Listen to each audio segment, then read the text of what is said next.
Alors, quelle faiblesse révélée dans un entretien d'embauche?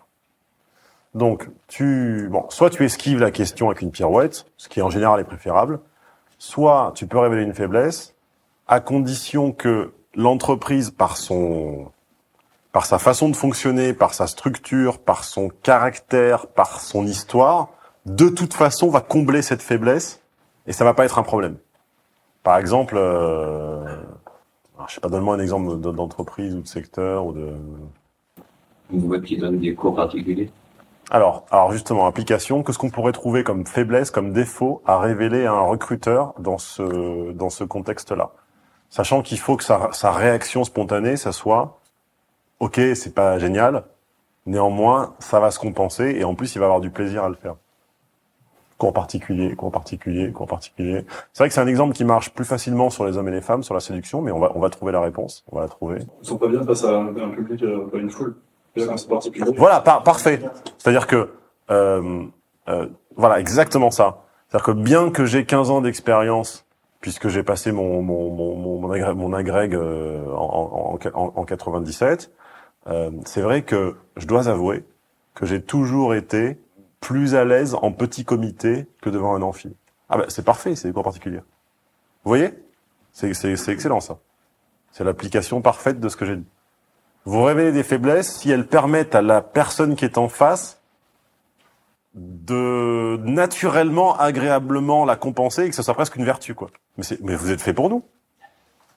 Alors tu as révélé une vraie faiblesse, c'est handicapant, enfin, je sais pas si c'est le cas, mais quelqu'un qui dit ça, c'est comme chiant pour être prof, mais c'est pas grave, vous êtes fait pour nous.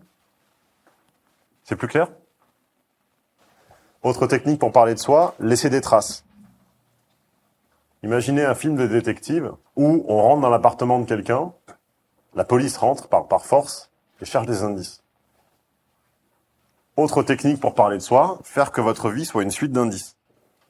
Votre vie, c'est quoi? C'est votre bureau au travail, c'est votre voiture, c'est votre appartement, votre salle de séminaire, vos vêtements. Faites en sorte que tout message laissé, c'est-à-dire les magazines ou les papiers qui traînent sur le siège de votre voiture, ce qui est chez vous, ce qui est sur votre bureau, tout est une trace, tout est un indice, tout est une façon de parler de vous. On peut recomposer quasiment la vie de quelqu'un. C'est-à-dire que quelqu'un vous ne me connaissez pas, je vous donne les clés de chez moi, vous y passez une journée, vous savez à peu près qui je suis après. On se rencontre ensuite, vous n'allez pas être très surpris. C'est cohérent. Je vous laisse ma voiture une demi-journée, je laisse exactement tout ce qui traîne dedans, etc. Vous feuilletez les papiers, les notes, les tickets de caisse. Vous allez voir où je vais, vous allez avoir un aperçu. Quel est le plus évident de ces signes, de ces traces laissées, auxquelles vous ne pensez pas assez? Les vêtements. Non, ça vous y pensez maintenant. Message répondeur. N'imaginez pas à quel point le message des répondeurs est une trace, est un indice, est une façon de parler de vous, surtout quand il date de quelques années. Il y en a certains, ils sont vraiment ridicules. Un message répondeur se fait dans un environnement sonore qui correspond à ce qu'on fait. Quelqu'un qui bosse dehors, qui est souvent dehors, c'est pas logique qu'il ait un message répondeur fait à 11h du soir dans sa chambre. Oui, bonjour, vous êtes sur le répondeur de... Mon message répondeur, je l'ai fait dehors parce que c'est une époque où je faisais beaucoup de relooking et je trouve que c'était l'endroit où j'étais j'étais toujours entre deux boutiques. C'était l'endroit dans lequel il m'était le plus naturel d'être. Voilà, il a enregistré dehors parce que je l'ai fait pendant un atelier, entre deux, j'attendais un élève qui rentrait, l'autre qui sortait. Je l'ai fait là, c'était cohérent, c'est naturel. Tout message que vous laissez est une trace. Donc, si vous voulez communiquer sur une valeur, par exemple, une valeur sociale, une valeur de culture, une valeur de goût, faites en sorte que les traces que vous laissez soient plutôt telles. Alors que c'est pas la peine de vous la raconter, j'ai une vie super stylée, et que quand on monte dans votre voiture, il y ait un papier de McDo, une boîte de Starbucks et un magazine un magazine sur la techno, quoi.